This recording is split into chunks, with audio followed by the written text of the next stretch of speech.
semuanya. Di sini kita akan belajar nilai sentral. Nilai sentral itu terdiri dari apa aja sih? Nah, nilai sentral pada dasarnya dibagi menjadi 3.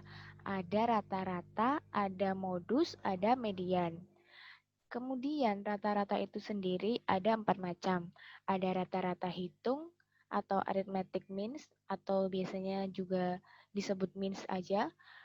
Kemudian rata-rata ukur atau geometric means, rata-rata harmonis atau harmonic means, dan rata-rata tertimbang atau weighted mean.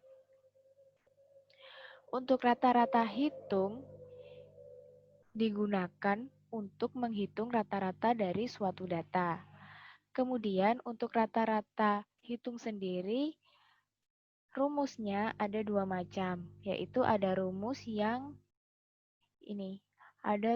digunakan untuk data tidak berkelompok dan ada rumus yang digunakan untuk data berkelompok.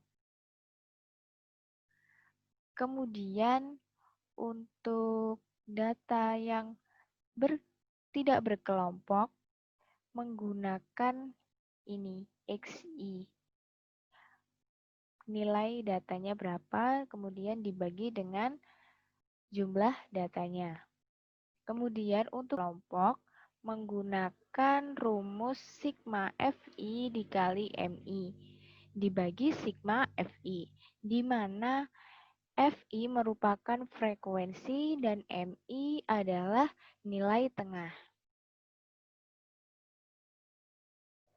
Ini untuk contoh soal dari rata-rata tidak berkelompok. Diketahui data tinggi Badan 8 Mahasiswa STIR Perbana Surabaya sebagai berikut. 160, 150, 140, 160, 170, 150, 170, dan 150. Kemudian yang ditanyakan rata-rata tinggi badan dari mahasiswa tersebut.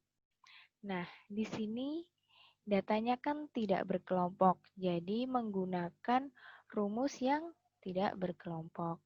Nah, untuk yang rumus rata-rata hitung tidak berkelompok, ini rumusnya sigma Xi dibagi dengan N jumlah datanya.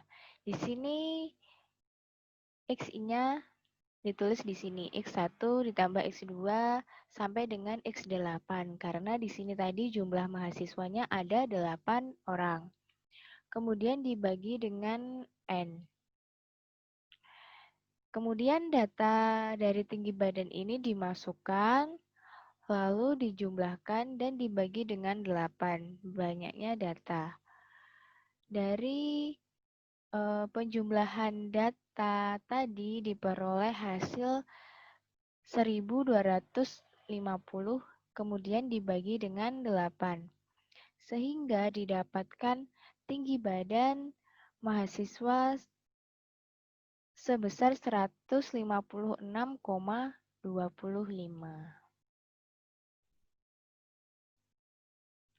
Kemudian ini juga ada contoh soal dari rata-rata data yang berkelompok. Soalnya seperti ini. Diketahui data nilai 40 mahasiswa STIE Perbana Surabaya sebagai berikut. Nah, ini disajikan data dalam bentuk distribusi frekuensi. Nah, kemudian perintahnya disuruh untuk menghitung rata-rata nilai dari mahasiswa tersebut. Nah, tadi di rumus menghitung rata-rata hitung itu menggunakan sigma Fi dikali dengan Mi dibagi dengan sigma Fi. Kemudian sebelum memasukkan ke rumus, biar lebih gampang, silakan rekan-rekan bisa mencari Mi-nya terlebih dahulu. Mi-nya itu rumusnya adalah ini, tepi bawah ditambah dengan tepi bawah ini ditambah dengan tepi atas kemudian dibagi 2. Di sini tepi bawah 31 ditambah 40 dibagi 2 hasilnya 35,5. Kemudian di sini 41 ditambah 50 dibagi dengan 2 hasilnya 45,5 dan seterusnya sampai kelas ke-6. Hasil nilai tengahnya sebesar 85,5. Kemudian tadi kan rumusnya sigma Fi dikali Mi. Kemudian ini kan kita udah dapat Mi-nya dan di sini Fi-nya sudah ada. Jadi tinggal dikalikan saja. Fi dikalikan dengan Mi.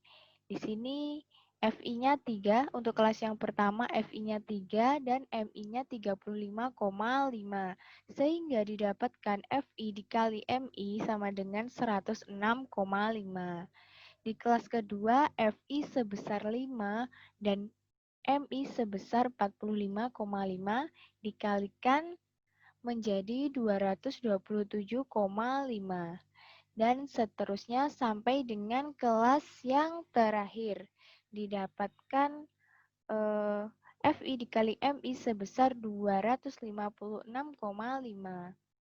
Kemudian jika dijumlahkan, sigma Fi dikali Mi totalnya sebesar 2470. Nah, kemudian tinggal dimasukkan ke rumusnya yang tadi. Kan rumusnya X bar sigma Fi dikali Mi per sigma Fi.